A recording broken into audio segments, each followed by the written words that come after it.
আপনি কি সুস্থ ও ফিট থাকতে চান? তাহলে সকালে ঘুম থেকে ওঠার পর এই 5টি কাজ করুন। 1 নম্বর, সকালে ঘুম থেকে উঠে প্রথম হাফ লিটার পানি পান করুন, এতে আমাদের পাচন ক্রিয়া ভালো থাকে। 2 নম্বর, খালি পেটে 6 থেকে 10টা বাদাম ও আখরোট খান, এতে আমাদের শরীরে এনজাইম তৈরি হয় ও যা মেটাবলিজমের বাড়াতে সাহায্য করে।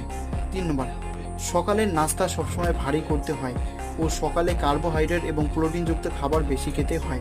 4 নম্বর, বাদাম ও আখরোট হলো প্রোটিনের ভান্ডার।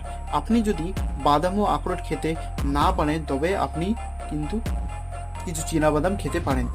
5 নম্বর, 10 মিনিটের জন্য হলেও মেডিটেশন করুন। মেডিটেশন আমাদেরকে মস্তিষ্ককে ঠান্ডা রাখে ও আমাদের শরীরকে নিয়ন্ত্রণ করতে সাহায্য করে। এইরকম হেলথ টিপস পেতে আমাদের পেজটিকে ফলো করুন, লাইক করুন এবং বেশি বেশি করে শেয়ার করুন। Thank you.